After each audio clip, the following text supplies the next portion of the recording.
saper will introduce this year's outstanding alumni in humanities.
Good evening, alumni, friends, students, staff, and faculty.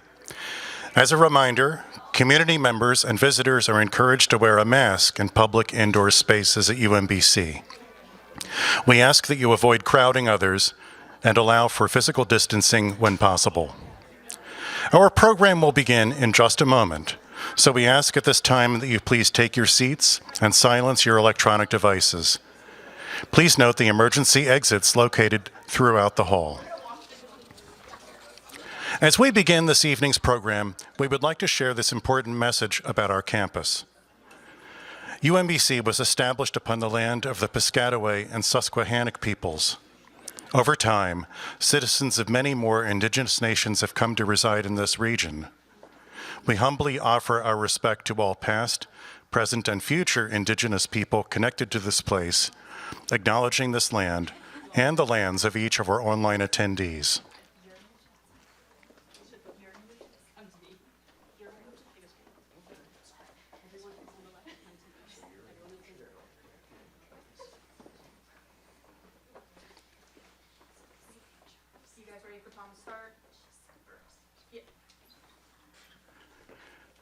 Hello, and welcome to Earl and Daria Linehan Concert Hall for tonight's event.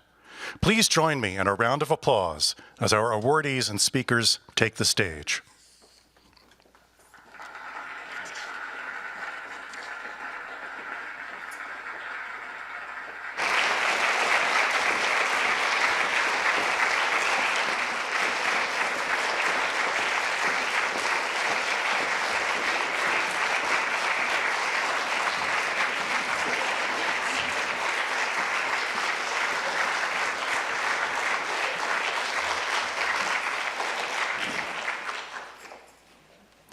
Welcome to UMBC's 2022 Alumni Awards ceremony. Our first speakers are Mr. Brian Frazee, President of the Alumni Association Board of Directors, and a 2011 and 2012 graduate with degrees in political science and public policy. And the Alumni Awards co-chairs, Mr. Sean McWilliams, a 2016 applied mathematics graduate, and Ms. Karen Woodard, who graduated in 1990 with a degree in English. Good evening, and welcome to the 2022 UMBC Alumni Awards ceremony. As the representative body of more than 90,000 graduates, the Alumni Association and its board of directors are proud to host this signature event each year. As president of the Alumni Association board, it brings me great joy to be with you all here tonight. On behalf of the board and our alumni community, I want to give a special moment to recognize Dr. Valerie Shears Ashby, our new UMBC president.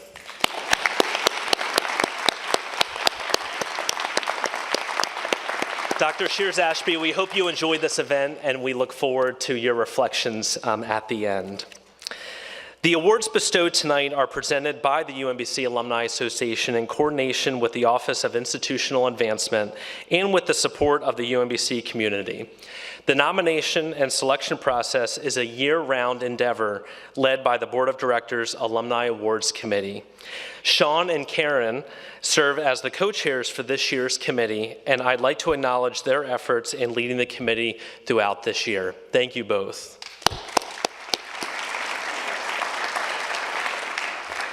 And thank you all for joining us tonight as we shine a light on these amazing honorees we have tonight. Please enjoy the program. Thank you, Brian. This year's committee had a truly impressive slate of nominations to choose from. I'd like to ask the selection committee in attendance to stand. Please join me in thanking each of them for all of their hard work. It is wonderful to see you all here today and to be together celebrating these nominees, these honorees. Thank you. We are also greatly appreciative of our community members participating online. Throughout the ceremony, we hope that you will share your appreciation for our winners, favorite UMBC memories, and other comments in the chat. The alumni and faculty we will recognize tonight truly capture the depth of the UMBC community. I'm humbled to share the stage tonight with our remarkable honorees. For those of you able to see the pre-event slideshow, you may have noticed that we highlighted 6 students This year, the UMBC Alumni Association awarded 6 scholarships to these deserving students. I would like to take a moment to acknowledge each of these seniors, not all of whom could join us tonight. Mariam Abdur-Rahman, majoring in Translational Life and Life Science Technology. Darcy Adams, majoring in Gender and Women's Studies and Modern Languages and Linguistics. Catherine Crummett, majoring in Global Studies and Media and Communication Studies. Phoebe Ismail, majoring in Biological Science. Mary Miller, majoring in Global Studies. And Kayla Thomas, majoring in Information Systems. I'll ask you to please stand and ask each of these to please stand if they're in attendance and give them all a well-deserved round of applause.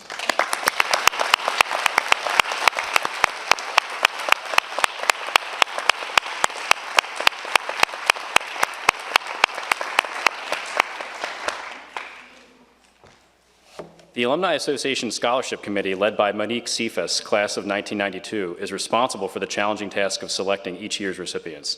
Thanks to each of you for your work. As an alumni board, we are excited to support each of you. As a cohort, you all embody the standard of excellence that will carry you and UMBC to continued success.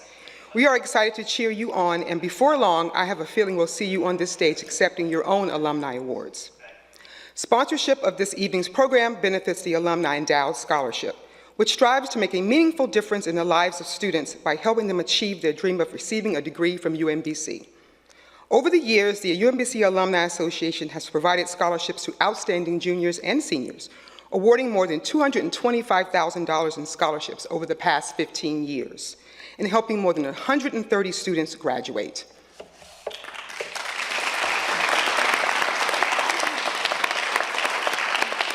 I'd like to take a moment now to acknowledge our generous event sponsors.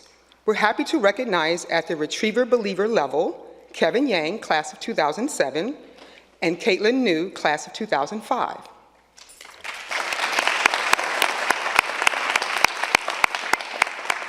And at the True Grit level, Christina and Sean McWilliams, class of 2016, and Lone Brothers, Inc., a partner for so many of our campus events. You can view these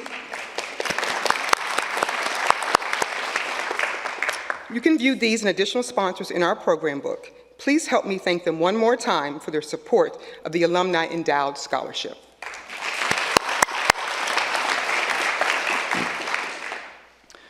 Tonight is about celebrating individuals who have drawn from their experiences at UMBC to make a difference in their professional and/or personal communities. We hope that you enjoy hearing their stories and are inspired by the way they represent UMBC. Please enjoy.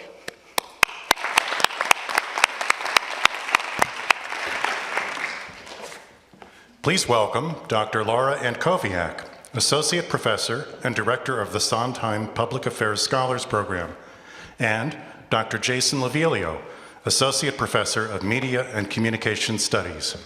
They will introduce the 2022 Rising Star Awardee. Good evening, everyone. I am proud and honored to be here tonight and introducing this year's Rising Star recipient, Stephanie Mavronis.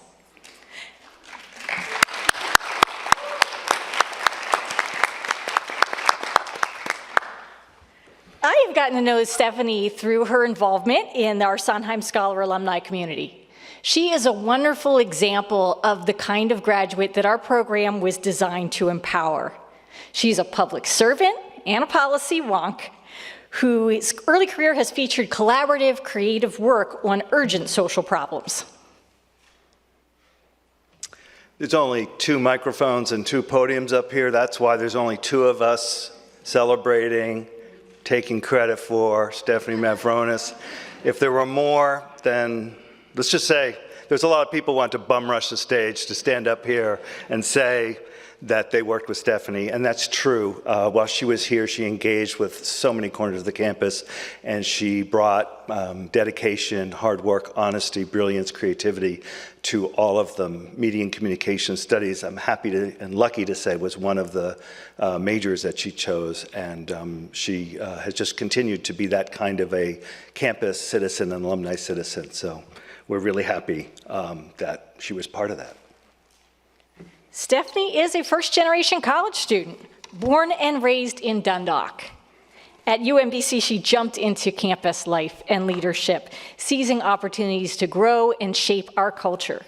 She credits many faculty, staff, and fellow students for contributing to her experience. As an alumnus, she has continued to pour into UMBC, including by sharing her wisdom with Sondheim scholars and other current students. After graduation, she became a faculty member. She taught our media literacy lab for MCS for many semesters. Then she taught a 400-level class on radio and American culture and American studies, in which students produced a 5-part documentary featuring interviews with Baltimoreans about the 2015 uprising, which then was aired on WYPR. And then after that, she moved on to become a producer for the Mark Steiner Show, the Baltimore NPR, on the Baltimore NPR affiliate WEAA 88.9. That was an incredible opportunity, but she left that to go to a little program in Masters in Public Affairs at Princeton University. But she didn't leave Baltimore. She came back after that and has been serving in local politics and now serves the city as the chief of staff at the Mayor's Office for Neighborhood Safety and Engagement, where she oversees and supports operations of an agency of 40 people and has a big charge of implementing the Mayor's comprehensive violence prevention plan. I suspect we will all be bragging about her for a long time to come. But for now, we'd like to introduce this year's Rising Star Award recipient, Stephanie Mavronis.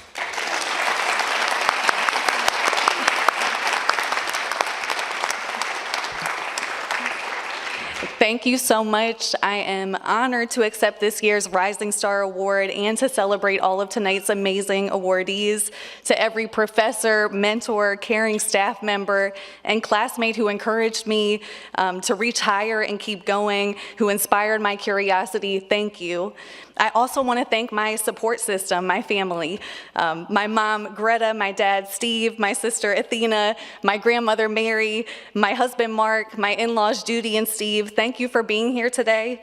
My family embedded in me a deep love and responsibility for Baltimore, pride in my roots, and an understanding of how to lead with passion and heart. When I think about where I come from as a first-generation college graduate, as a working-class girl from Dundalk, as a granddaughter of a Greek immigrant, and a many generations over Baltimorean, I'm proud of what I've accomplished in the 10 years since graduating from UMBC. This institution and the people who make it up literally opened my eyes to the world outside of Baltimore. Earning a scholarship as a Sondheim Public Affairs Scholar introduced me to public service, a field I never knew existed, and changed the trajectory of my life. The mentorship I received from the Honors College to the political science and MCS departments, also as a student leader in the Student Events Board, challenged me and inspired me. As a junior, I had the opportunity to attend the PPIA Junior Summer Institute at Princeton University, where I would later go on to earn my master's in public affairs. I interned at the Maryland General Assembly with then Delegate Mary Washington, my first boss in politics. I went on an airplane for the first time when I was a student here at UMBC to study abroad in Bolivia, where I learned about social change and the importance of leaders reflecting the communities that they serve.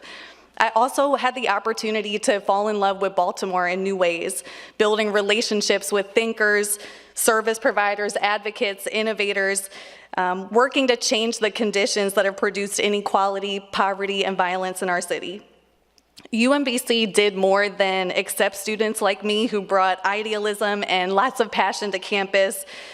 This institution embraced it, it fostered it, and gave us space to actively change the culture. Our city governments need people with passion, creativity, vision, and long-term commitment. We need more homegrown leadership. I truly believe that to develop solutions for the most deeply entrenched issues in our society, like the challenge I work on now, addressing crisis levels of gun violence that have persisted for generations in this city, it will take more than professional credentials or top degrees to change the trend. What it takes is unconditional love and understanding for the people in the city, strategizing and working over many years, collaborating and breaking down silos, and focusing on the community as a whole above any one of us as individuals. So thank you, UMBC, for encouraging us to be human first, to forge our own paths, to see our unique stories as our strengths, and to lead with authenticity. I look forward to continuing to make this institution proud and doing my part to lift up the next generation of leaders and visionaries. Thank you so much.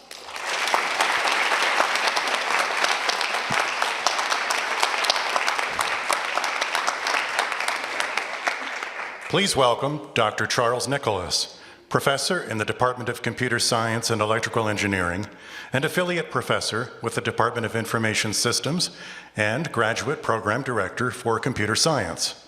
Dr. Nicholas will introduce the Outstanding Alumnus of the Year in Engineering and Information Technology. Good evening, ladies and gentlemen. As the graduate program director for computer science, I come across many exceptional students.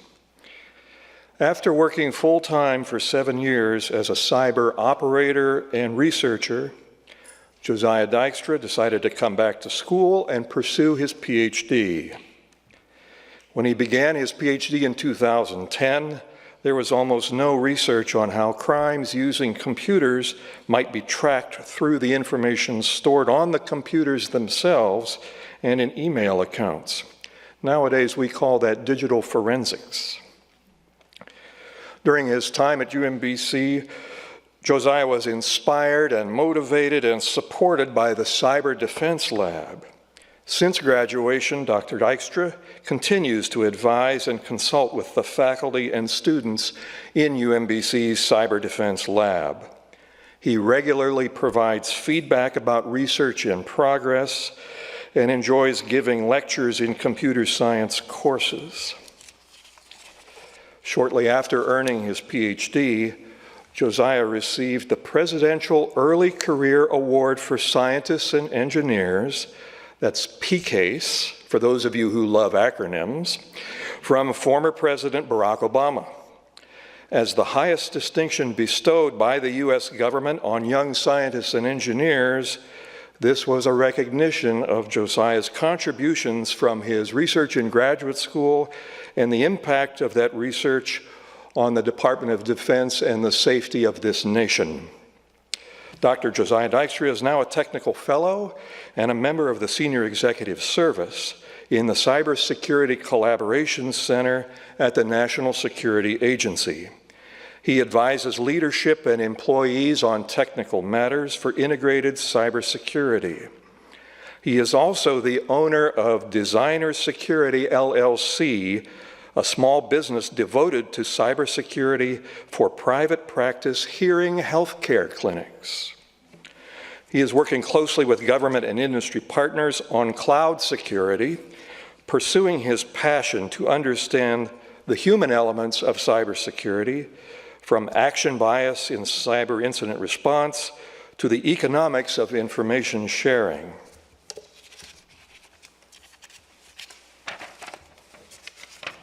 I have just a little bit more if I can get the right page in front of me.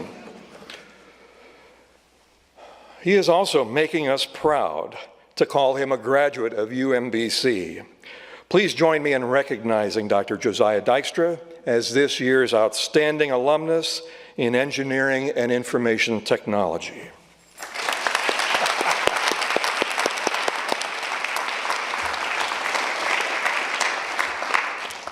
Thank you, and thank you all for being here.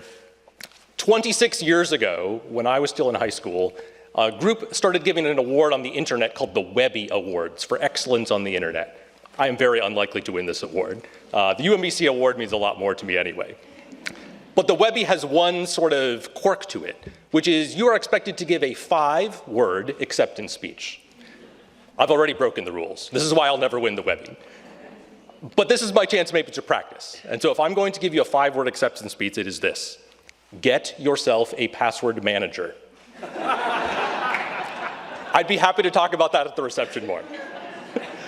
There are certainly a few people I would like to thank. The university was very good to me while I was here. I am proud to continue to give guest lectures, but I have always felt very supportive here. I'm grateful for the computer science department. that is a top-notch school, nationally recognized, and I'm very honored to be there. My advisor, Dr. Sherman, Dr. Nicholas as well, who always supported me in my graduate studies. I'm thankful for the upbringing of my parents who traveled from Iowa today, and I'm happy for my in-laws who are watching online. I think the family is the thing that supports us and sets us in the right direction. I'm grateful for my wife, Alicia, who's here, who let me go back to school even when we were Dr. and Mr. on the envelope. And lastly, thank you to you. As a member of the federal government, my job and my education here at UMBC was supported by taxpayers. And I hope that you feel like you've gotten your money's worth. I am very grateful for you, and so I thank you for being here tonight. Thank you.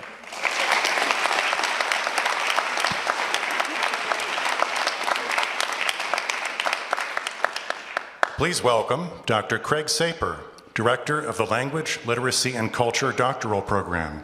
Dr. Saper will introduce this year's outstanding alumna in the humanities. Good evening. As the current director of the Language, Literacy, and Culture Doctoral Program, it's a great honor to introduce our alumna, Dr. Carsona K. Wise Whitehead. Her public-facing scholarship that makes a difference to our wider community in Baltimore is an example of what we hope all of our doctoral students and faculty will achieve with scholarship that matters. Now, more than ever. Known to our Baltimore community as Dr. K, she brilliantly mixed historical, sociolinguistic, and Africana studies into her scholarship and dissertation on Black women's history. What is remarkable about Dr. K is how her thoughtful research informed her work as a K-12 master teacher in African American history, an award-winning curriculum writer and lesson plan developer, an award-winning former Baltimore City middle school teacher, a documentary filmmaker, and now the founding executive director of the Carson Institute for Race, Peace, and Social Justice. Again, it is Dr. K's public-facing work that has earned her our recognition and thanks in, for example, hosting Today with Dr. K each Monday through Friday from 2 to 4 p.m. Tune in, where she challenges her audience members to think deeply about political, social, and cultural issues. Thinking about Dr. K, one of our current doctoral students shared with me the experience of, quote, watching Dr. K from near and far, I have been impressed with her civic engagement in Baltimore, her research agenda that centers the need for justice for Black and brown people, and her determination in supporting the next generation of freedom fighters. My soul rejoices in knowing that not only is she a graduate of UMBC, but of the same program that I am currently in, unquote. Really moving to hear those words from one of our current students that's been touched by our alumna. As you know, we have had many successful graduates in serving our communities locally and nationally, including a college president and a Maryland state delegate. And Dr. K's publicly engaged work is, as I said at the beginning, both a model of what our doctoral program has become, producing scholarship that matters through inclusive excellence, and of course, very much in keeping with the UMBC story to champion public-facing scholarship in the humanities. I'm so honored and humbled, really, to be able to introduce Dr. K for her outstanding community-engaged research, especially as our doctoral program celebrates its 25th anniversary in 2023.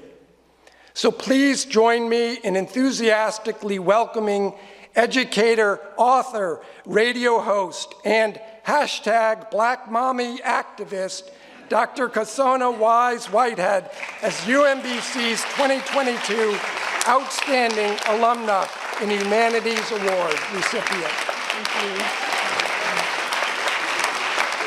Thank you very much. That was so kind.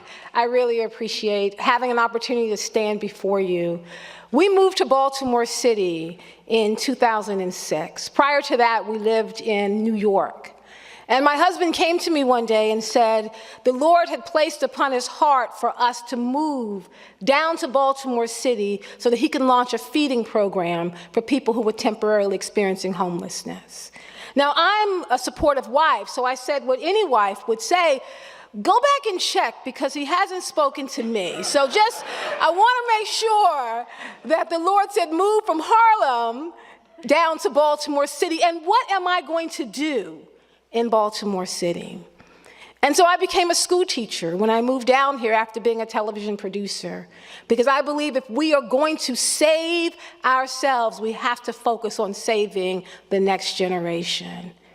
While I was teaching school, a friend sent me some black and white copies of a diary. She said, I want you to read these. I think they might change your life.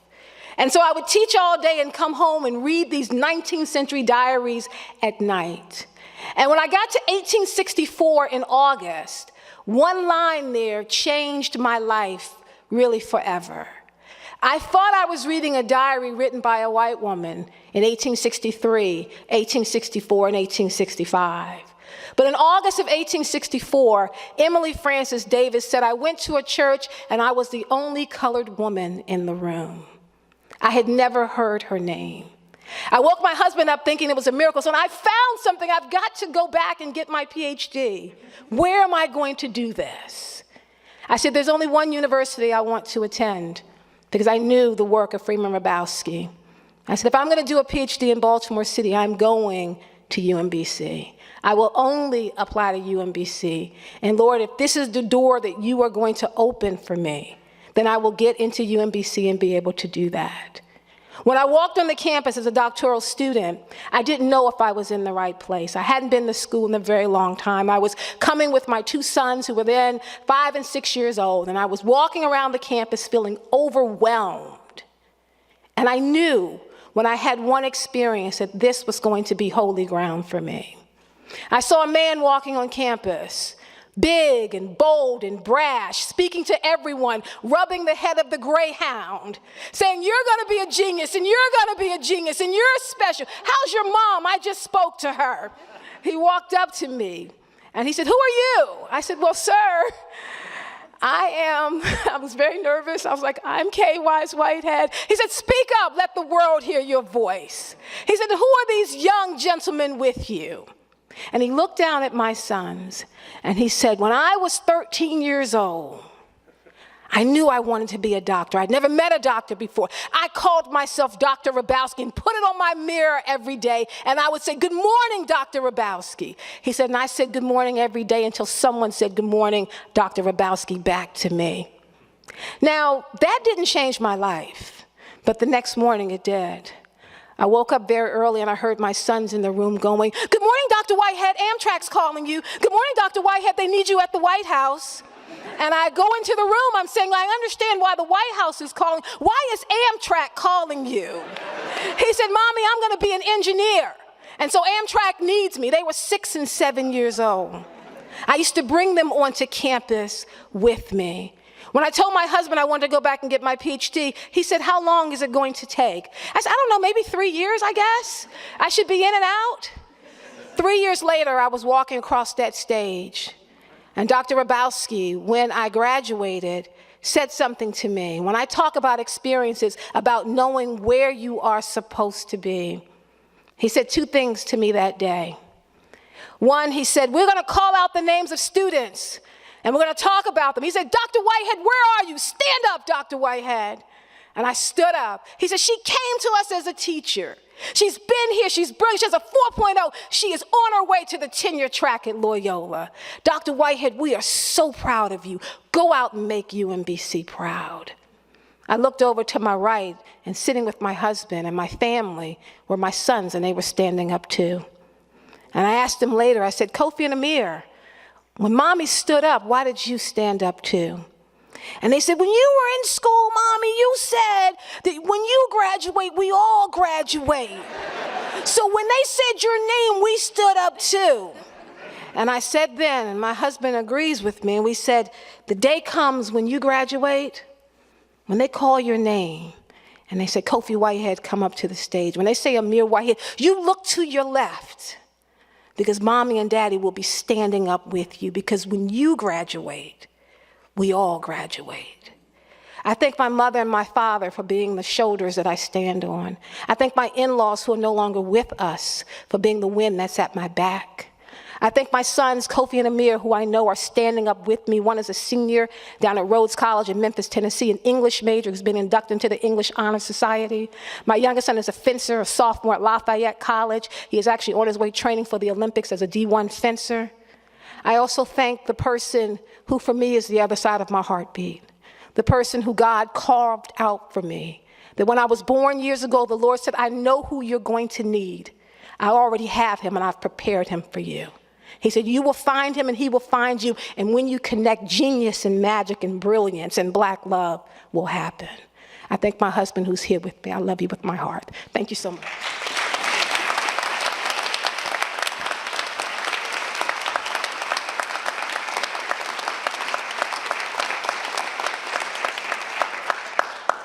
Please welcome Dr. Lisa Kelly, Associate Professor of Chemistry and Biochemistry. Dr. Kelly will introduce our 2022 Outstanding Alumna in Natural and Mathematical Sciences. Good evening, everyone. I'm thrilled to introduce Dr. Joy Haley. I first met Joy when she was a graduate student and she joined my lab to pursue her PhD. It was the first year at UMBC for both of us as we set out together to establish our lab. I guess you can say we grew up together at that point. Since that time, it has been an honor and a privilege to watch Dr. Joy Haley's career unfold. She has served the scientific community with more than 20 years of professional contributions at the Air Force Research Laboratory, Materials and Manufacturing Directorate. At AFRL, she evolved from a postdoc into her current role as research team lead. Her numerous research accomplishments are complemented by her leadership role, interfacing with the Department of Defense and outside customers. AFRL honored her in 2021 with the Katie E.G. Thorpe Inspiration Award, recognizing her as, quote, a selfless leader, an inspiring, quiet, constant voice of reason and experience, while inspiring a strong RX team culture. Joy chose UMBC based on its reputation and as a legacy student. Her father, who is here with us this evening, also attended UMBC, graduating with the first class in 1970. As an alumna, Dr. Haley has consistently been involved with the Chemistry and Biochemistry's annual Graduate Research Day. In 2021, Dr. Haley delivered the departmental seminar, speaking to graduate students and faculty about her current research in nonlinear optical materials, and then sharing a bit of her own career journey. She participated in the day's networking activities, sharing fellowship and career opportunities at AFRL with our current graduate students. As a follow-up of our visit, Dr. Haley even connected the department chair with the program manager of AFRL's Minority Leaders Research Corporation program to identify DoD opportunities to train minority chemists for future DoD careers. Dr. Haley is not only an outstanding scientist, but she has been recognized regionally and nationally for her work to promote diversity, particularly for women in science. She has chaired the Women in RX Resource and the Air Force's Women in Science engineering groups, helping AFRL become a preferred workplace for female scientists. Dr. Haley was the recipient of the American Chemical Society's Women Chemists Committee Rising Star Award, recognizing her impact as a mid-level career chemist. Dr. Haley also became a trusted STEM leader of youth outreach activities in the Dayton area, inspiring and educating young girls to show them that they too can become successful scientists and engineers. Dr. Haley is a wonderful ambassador to our program, and despite all of her accomplishments, she is one of the most humble, sincere, and good-natured people that I know. Please join me in congratulating the 2022 Outstanding Alumna in Natural and Mathematical Sciences, Dr. Joy Haley.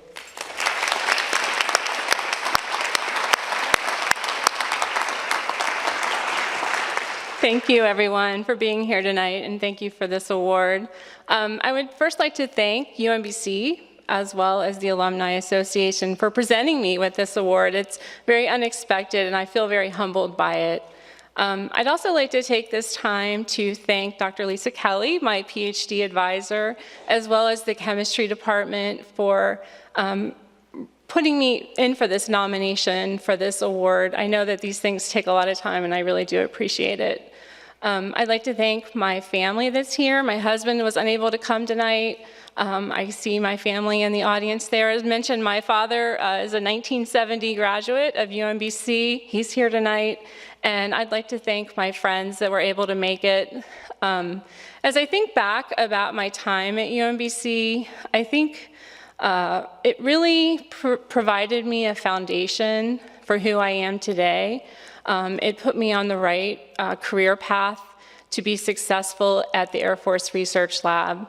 When I think back, the biggest part of it, the academics were fantastic. It prepared me for my career, for being successful as a research scientist at the Air Force. But I think the most important point is the community. So it was a great place to be in the 2000s, early 2000s. We had a really great community of friends. Being in graduate school is never easy. It's a very difficult time in your life. And I had that support network, which really helped me, so I'm thankful for that. The professors were always very helpful. And I was also part of the student research, the Graduate Student Association, which was another group that was very helpful. And so I think back to that community, and I hope that that is still here, and I think that it has propelled me in my career. And I try to create a very similar atmosphere anywhere I go. And I'm very proud of the diversity and inclusion at UMBC, and I love to look around this room and see that in this room. So with that, I thank you all for being here, and thanks for coming.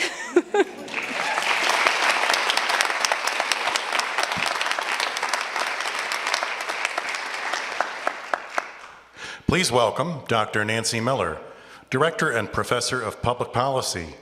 Dr. Miller will introduce this year's Outstanding Alumnus in Social and Behavioral Sciences. Good evening. It's my pleasure to introduce this year's Outstanding Alumnus in Social and Behavioral Sciences Award recipient. Throughout his career, Dr. Keith Elder has exemplified the UMBC public policy student who's committed to improving the quality of health care for the most vulnerable populations through research, teaching, professional service, and more recently, academic leadership. Dr. Elder's research priorities stem from his experience growing up in a small town in Alabama. His focus is on providing evidence to help inform health programs, health policy, and health care delivery. Particularly, his research addresses men's health, chronic disease management, health information technology as a means to promote health, cancer prevention and outcomes, and reducing health disparities and health inequities. Prior to becoming the provost and executive vice president at Mississippi College, Dr. Elder served as the inaugural dean of the School of Public Health at Samford University. It has been a joy to see how his career has progressed. In his current role, the college has increased applications from minorities and international students, with Keith's personal goal of improving student outcomes for all students, regardless of socioeconomic status or race and ethnicity. I'm proud to champion Keith's work within academia, as well as his service to his community and profession. Currently, Dr. Elder serves on the Age-Friendly Public Health Systems Advisory Committee of Mississippi, as well as on the editorial boards of leading health administration and public health journals. He also serves as an evaluator for the Commission on Colleges of the South Association of Colleges and Schools. 3 years ago, the Robert Wood Johnson Foundation recognized Dr. Elder with its Distinguished Service Award. Balancing all of these activities, Dr. Elder has made time to participate as an alumni panelist for the School of Public Policy, and he served as a co-author with public policy graduate students and fellow alumni. Again, it's my absolute pleasure to introduce the 2022 Outstanding Alumnus in Social and Behavioral Sciences Award recipient, Dr. Keith Elder.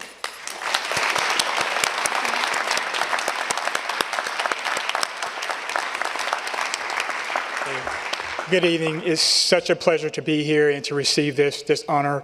When I came to this campus many years ago, my wife she was my fiance at the time. She was stationed at the Naval Academy, and I was touring institutions in Maryland, DC, and Virginia to decide which doctoral program that I would enter. And I came here to meet faculty and tour the campus, and it was the end of the day, and Sally Ham said, "You have to meet our president." I was like, his name is Dr. Hrabowski. And in my mind, I was like, why would I want to meet a man named Hrabowski? It's late in the day, maybe next time, but Sally Helms wouldn't relent. So I met President Hrabowski, found out he was a native Alabamian, and I said, this place might not be half bad, you know, if it has another Alabamian here. But he also said he would have an open door policy with him, which he did. He was a sincere source of help and support.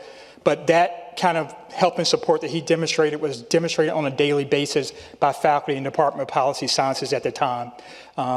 Their caring, equipping, and direction was instrumental in the things I've been able to do professionally. Dr. Cheryl Miller's requirement of almost a book a week being read for those courses, I still remember that. Dr. Marvin Mandel's noontime pickup games, he set really good picks. And Dr. Nancy Miller has been my advisor and mentor all these years. She not only cared about what my future would look like, but what my today was.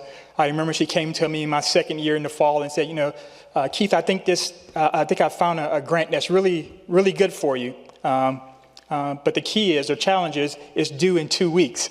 And I'm thinking, I've never written a grant. I'm full-time as a student.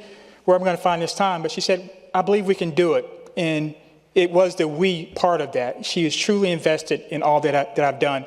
I would submit a draft to her at 7 or 8 o'clock that night. She would turn it around either that night or the next morning. And we continued this for the next couple of weeks until we got the NIH Minority Predoctoral Fellowship submitted and it was awarded. But that's the kind of thing that not only was at UMBC, when I finished UMBC and graduated, that still care and concern was there as a assistant professor at the University of South Carolina at School of Public Health. I was there concerned, I was an assistant professor tenure track, concerned about funding, publications, and teaching. And Dr. Miller was right there in my corner helping me. She didn't have to. She would reach out and say, Keith, I have this manuscript that I need you to collaborate. She didn't need my help. She was just showing concern and equipping, showing me how to be successful as a faculty member. And I really appreciate that. And the same with President Hrabowski, the calls in between meetings or after meetings and the daily text and encouragement for him has been instrumental as well. And I just want to publicly thank UMBC and Dr. Miller and Dr. Hrabowski for that. For all they've done, all the successes that I've been able to accomplish are directly related to UMBC. I also like to thank my wife. She couldn't be here. She's at a conference in San Diego as a new dean of a college of optometry. And my son and daughter, who's a freshman and sophomore, I hope my son is studying if he's out there.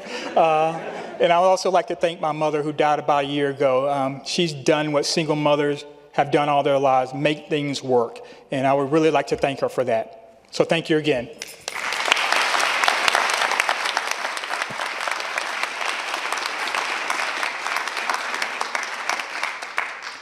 Please welcome Ms. Colette Searles, Associate Professor in Theater. Professor Searles will introduce the Outstanding Alumna of the Year in Visual and Performing Arts. Hello. Good evening. Oh, it's just, it's such a pleasure. As an acting teacher, you know, our dream is to one day be starstruck by our own former student. And I'm feeling that way tonight in introducing Mackenzie Chin, who is the 2022 Outstanding Alumna in Visual and Performing Arts, as Tom said. Mackenzie came to UMBC 2 decades ago as a Linehan Arts Scholar after knowing since age 16 that she wanted to be an actor. She was a great addition to the program, what an understatement, and a wonderful student. My colleagues and I watched her grow as both a critical thinker and a storyteller through her time as an art scholar at UMBC.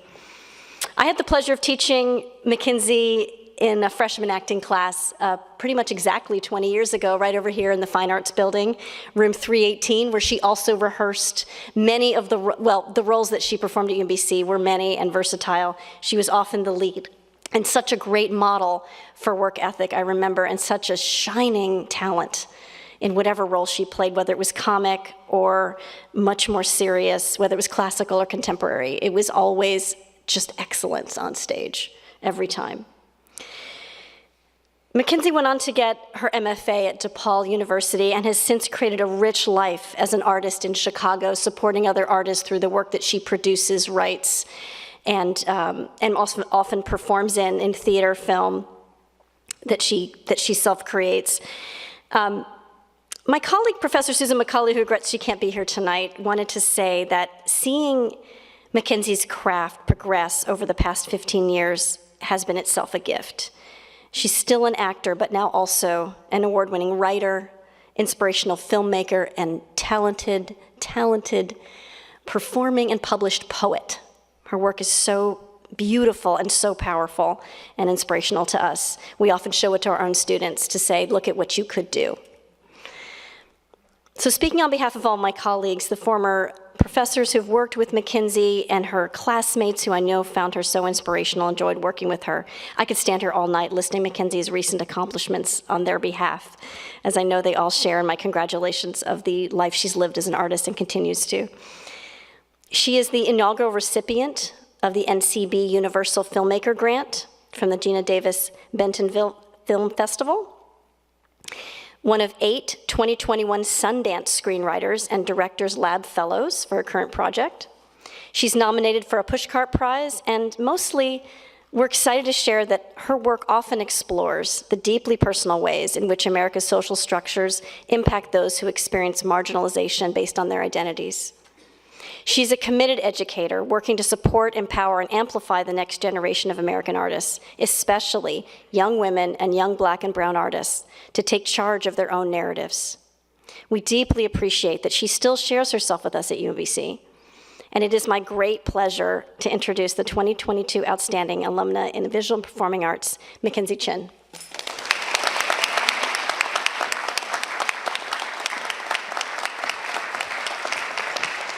Thank you so much. I'm overwhelmed, truly. Well, I want to thank the University of Maryland, Baltimore County, and the Alumni Association for this recognition, and would especially like to thank the Department of Theater and its faculty, both past and present, in particular, Colette Searles, Dr. Susan McCulley, Wendy Salkind, Xerxes Maida, Lynn Watson, Alan Kreisenbeck. I'm sure there are others I'm missing, as well as my former classmates, for everything that we discover about ourselves that creates our path in this world. I want to thank my family, my dad who's here and taking video, for never putting a limit on what I felt I could become and achieve in this world. And just for the experience of being at UMBC, for laying the foundation that continues to support and inspire me well into my career as an actor, writer, and director.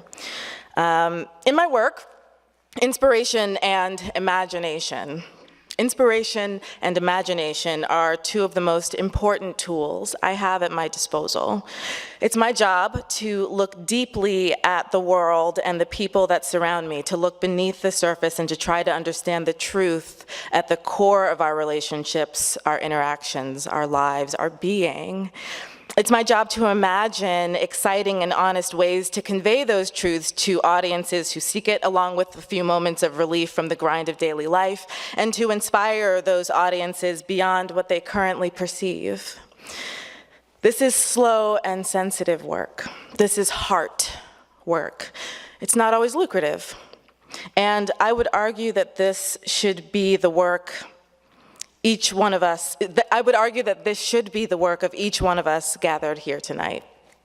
I would argue that imagination and inspiration should be what guide any great institution and make that institution useful to the communities it serves and leads.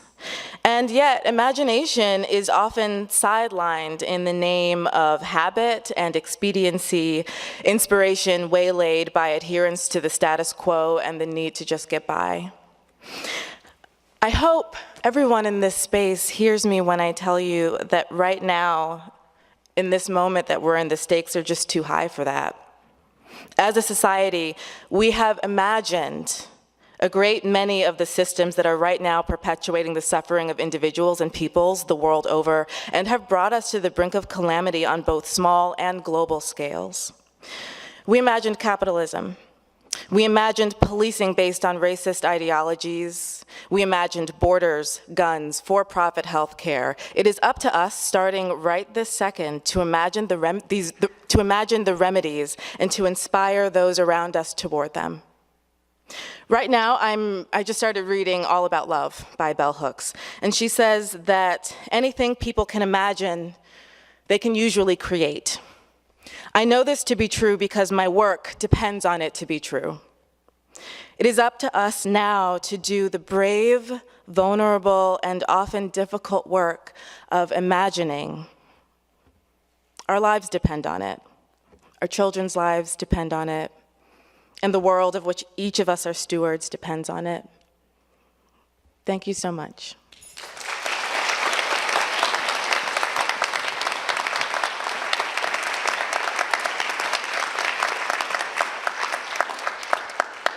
Please welcome Dr. Jeffrey Davis, Professor in Political Science. Dr. Davis will introduce our Distinguished Service Award recipient. Hello, everybody. In 2011, a sophomore political science student, Ben Garmo, walked into my office and said, "I'm going to restart UMBC's then dormant mock trial team." 10 years later, Ben coached that team to the 2021 National Championship. Out of 750 teams across the country, UMBC reached the final against Yale University. And a lot of us in this room watched that trial, little by little on the edge of our seat, and then we watched as the judges tallied their scores and announced with excruciating slowness that UMBC was indeed the 2021 National Tournament champion. This incredible accomplishment was the product of Ben's work to increase and to improve the program, first as a student and then as a coach. He grew the program from a handful of mostly political science students to students from across the university, students who are now recognized at the highest levels and winning the highest level awards in mock trial. He has helped our students win scholarships to law school, to become formidable members of law school trial teams, and to become formidable trial lawyers. He has developed a network of UMBC alumni to help coach the team and to become volunteer judges. It's incredible when you go to UMBC mock trial practices to see UMBC alums from all over the country there, whether live or virtual, helping out the practice session. Ben is also a member of the board of directors of Maryland Youth and the Law, My Law, an organization that connects younger students with opportunities and mentorship in law-related programs like teen court and, of course, mock trial. He also practiced law for 5 years as a successful trial attorney, and last fall, the University of Maryland Carey School of Law appointed him to be the Salisbury Director of Trial Advocacy. It is my great privilege to introduce Ben Garmo, this year's recipient of the UMBC Alumni Association's Distinguished Service Award.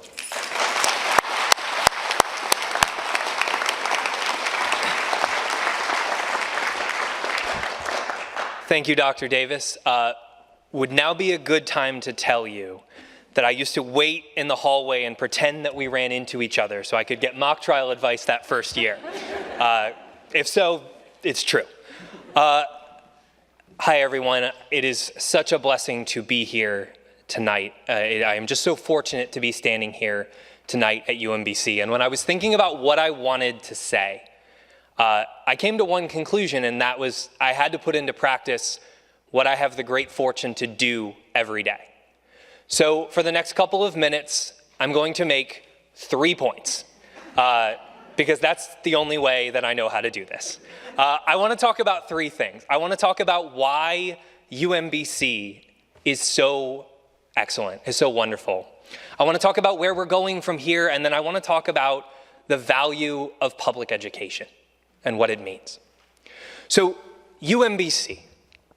When I came to UMBC in 2011, I was a transfer from community college, and UMBC took a chance on me, a student with a fairly uninteresting academic resume. Now, coaching the team that I do at UMBC, candidly, my team, my mock trial team, probably fits a lot of the academic buzzwords that you hear thrown around in this field. I have students from all around the world. I have students from all kinds of different cultures and socioeconomic backgrounds. Students who grew up poor or unhoused, members of the LGBTQIA+ community. And I actually think what makes this university great is less about the people who are on this stage right now, as amazing as all of them are, and more about the students that I get to work with every single day. They take this university and they lift it. They make it what it is through who they are, through the culture of excellence that they bring. You know, we have a thing that we say at UMBC, it's cool to be smart. And I don't disagree with that, I think it's true. But I think there's something a little bit better. I think at UMBC it's safe to be you. I think it's a place where it's safe to figure out who you are, to take a few risks, to make a few mistakes, and to leave here a well-rounded person ready to take on the world. And that brings me to my second thought, which is where we're going from here. This is an incredible group of people. I am genuinely stunned that I get to be here on the stage with the people that are here today. But we should be honest about the fact that we still have work to do. That we have to work every single day to make sure that every student here at UMBC is housed and fed and is academically supported and is not weeded out and is taken care of. Our students are why we are here. And even as we look forward and we look to the amazing things that we are doing around the world, that we keep our eyes focused here on the remarkable students that will probably be standing up on this stage in the next 10, 15, 20 years. And that brings me to my very last thought, the value of public education. Dr. Davis's introduction was incredibly generous, and he mentioned that national championship that we won against a school a couple hours north of here. But I'm going to tell you something that I've told a couple of people. That story isn't about that school. That story is about UMBC. That team, that national championship team that I am so incredibly proud of, and there are members of that team in the audience tonight, it had 10 people on the roster. Every single person on that roster and their head coach was a product of a Maryland public high school. That is something that we are incredibly proud of. And now, today in 2022, when we're having battles about truth, when civic education is being attacked every single day, the value of what we do here at UMBC is even more important. And I am so incredibly proud to be a graduate of UMBC. I'm so thankful to be here up on this stage. It would take me far too long to thank every single person who is responsible for me being here. But thank you so much for this incredible honor, And I'm incredibly proud to be a graduate of UMBC. Thank you.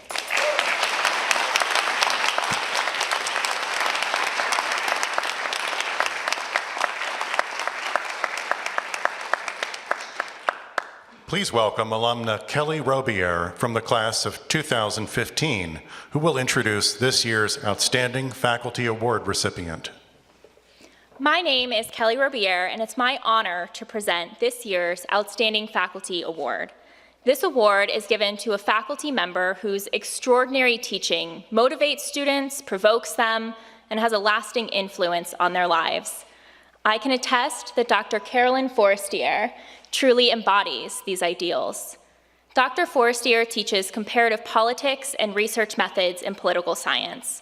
Her masterful use of the Socratic method allows students to find their own way through problems, which, while admittedly frustrating in the moment, served me well in law school and beyond. She taught me that communicating effectively is both an art and a science. I was fortunate enough to become one of Dr. Forestier's teaching assistants and got to know her on a more personal level. Her knowledge on seemingly endless subjects left me awestruck and intimidated.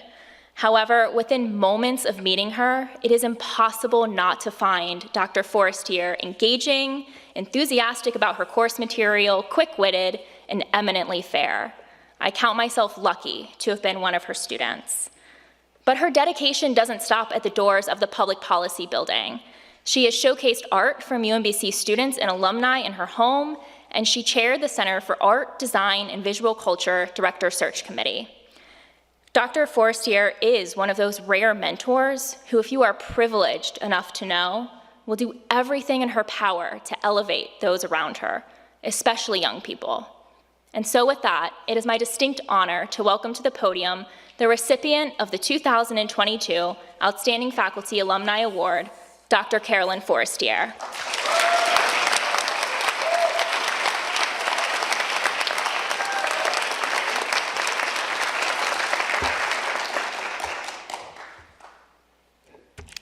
What a special night this is. What a special night this is for me, my family, and my department, and my college. Can I please say it? Cass in the house, and Polly in the house. I've got 2 faculty members over here and 2 alumni over here. It's absolutely wonderful. Please let me take a moment to acknowledge a few people who are in the audience with us tonight. First, there is my father, Dr. Joseph Forestier. Thank you so much for coming. Thank you so much. Also, I have my 2 gorgeous and brilliant children, Dax and Sky. And today is a very special day because today is Dax's 17th birthday. Dax, Sky, your father and I could not be more proud of you, and it is my sincerest hope that you will call yourselves retrievers someday. I'm not lying. As I'm fond of saying, UMBC is a magical place. It's a magical place. It's a place where transformations are not only possible, they are probable. And they're not just that just for the students. It's that for all of us. And of course, I need to thank someone else, my husband, my rock, the person who believes in me when I don't even believe in myself sometimes, Asher Miko. I know that it's cliche to say, but thank you for all the support you've given me and quite literally everything I've tried. Thank you so much. And I think I would like everyone to know, I'd like to set the record straight. I would allow myself to get hit by a bus if it would mean to protect you. And my students know what I mean by that joke. I also need to acknowledge a few other people who are here with us. First, thank you to our friends. We have Daryl and Katie, and if I don't mention you, I'm very, very sorry. But I also would like to mention that Dr. Ann Henderson is here. She was my professor of comparative politics and government at William & Mary 30 years ago when I was an undergraduate. And Ann, I can't say how happy I am that we've reconnected, and thank you so much for being here on this very special day. I'd also like to mention Craig Sparks, who is my music teacher and partner in our Four Hands piano work together. Craig, you have given me the gift of your time, and I know I'm a better person because you are my friend. Thank you and Ronnie for coming tonight. Thank you so much. And I am a very, very lucky person because I have my family, I have my friends, but I have another family, my UMBC family, my department in particular, and all the members, the faculty, the staff, and the students who are here with us tonight. From the very bottom of my heart, please know that I have a deep affection and admiration for each and every one of you, and many of them are here tonight. And it's been my honor to teach and work alongside you as I've progressed in my career. You have all helped me become the academic and teacher I am today, and I hope that in some small way I have been part of your journey as well. And now to my current and former students. Okay, if you are one of mine, please go like this. Like, I know that some of them are in the audience. Ray, come on, there you are. It is so wonderful to see you. And Kelly, we had a conversation once and you told me that I pushed you. You said that I pushed you, and that is absolutely true. I push and I push and I push. Why? Because I know you can do it. I know it. I know it more than I know anything else. I have held myself, I have held my family, I have held everyone I meet, I held my students to the highest possible standard, and I refuse to let that go because it is so important that we learn how to ask and answer questions. It is important that we learn about this world. It is important that we change it for the better. The key to success here at UMBC is not that hard to understand. It is the ethos of hard work and determination, because that is how we move forward. We can't change the world if we don't understand it. We have to study it first. We have to understand it. We have to ask questions. We have to know how to answer those questions. That is how we make change. Because let me tell you what I truly believe. I truly believe that every single person in this room and every person behind me, every person here at UMBC has the power to change the world if they want to. I just need everyone to believe it too. So thank you so much again, and thank you, Kelly. Thank you to everyone, and congratulations to this group of people, this wonderful group of people. We've heard some amazing stories tonight, and including Ben and Stephanie from my own department. You make me and UMBC so incredibly proud. I am so happy and grateful that I landed at this magical place 18 years ago, and I don't regret a thing. Thank you so much.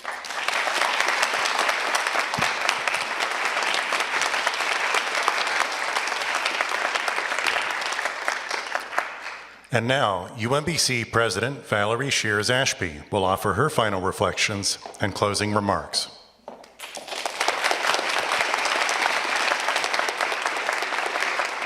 What a powerful evening. I don't know about you, but I am completely inspired by all of our faculty and staff and the students and alums. I'm just overwhelmed by who you are and who you have become in this world. What a wonderful example. First, let me thank Brian and the members of the committee who organized this, Sean and Karen. Thank you so very much for your hard work. This looks effortless, which tells you there was a lot of effort. So just know anything that looks easy, that tells you how hard people work to make it look that way. So thank you so very much. I'm grateful for what you are doing. And let me just tell you, take a moment here to tell you why I am inspired by each one of you. I heard tonight from our rising star, I heard someone who is clearly impressive and a leader in local politics and has a brilliant mind. But what I also heard, what inspired me was the quote of, "You should do things with deep love and a responsibility." And you said to Baltimore. And I thought, oh my goodness, that is so beautiful. And I also heard, and I'm just noting these things, that I heard you say, if you put community in front of your individual desires, then you can make a difference. That's what inspired me when I heard our rising star tonight, who I'm going to be your campaign manager. I'm just going to let you know. Whatever you run for, I'm for it. I am 100% for it.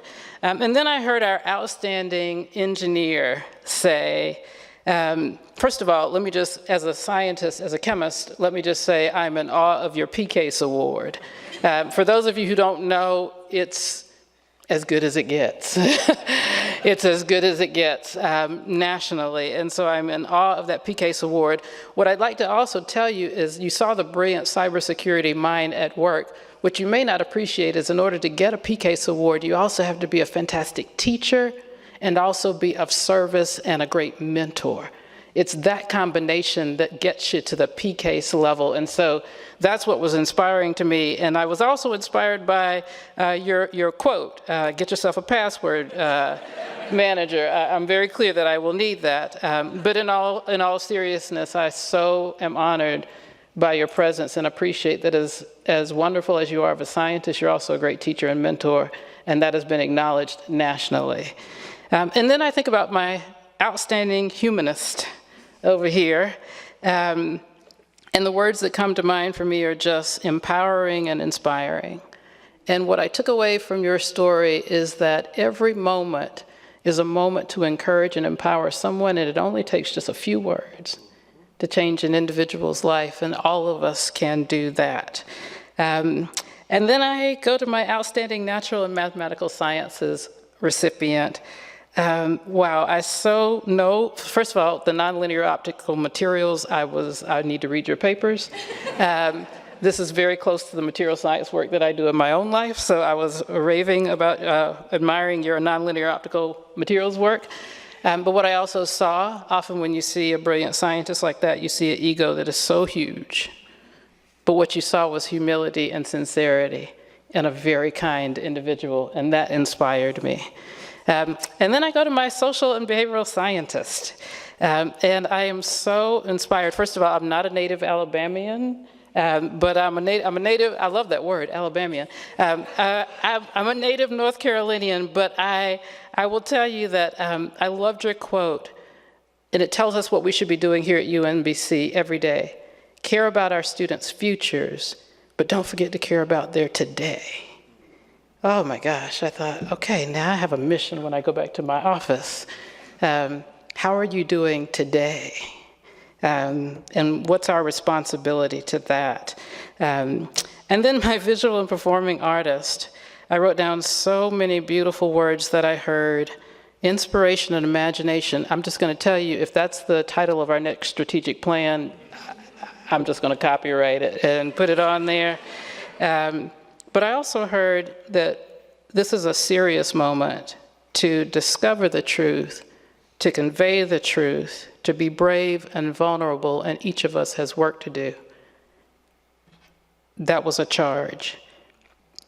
And then I thought, I wanted to be on that national mock trial team. Anybody who beats Yale is a fan of mine. But in all seriousness, to your point, it really wasn't about Yale. It really wasn't about Yale, it was about UMBC. And what I heard you say is, here at this institution, it's a safe place to be yourself. It's a cool place to be smart and a safe place to be you. That might be the tagline underneath inspiration and imagination. That I wrote down in my notes, just push play. Anytime I want to inspire somebody and have them hear what you just said. The other thing that I heard in that beautiful discussion was, you can take something that's dormant and bring it back to life. I thought, my goodness, okay, I can apply that somewhere in my life. And then finally, I save for the last to talk about my outstanding faculty member. I am a teacher at heart, and I love it when I see another teacher. And what I saw was a teacher's teacher. She is a rare mentor, and she said it that in the introduction, that you will do everything to elevate those around you. That's how you know you have a fantastic teacher. And so I'll end with the words that I heard from my teacher. This is indeed a magical place. It is indeed a magical place. and it continues to have the power to change the world. And so I am honored by your presence. I'm even more honored to follow that giant and lead this institution. And I'm delighted to be here with you to celebrate the product of what we do. Thank you all.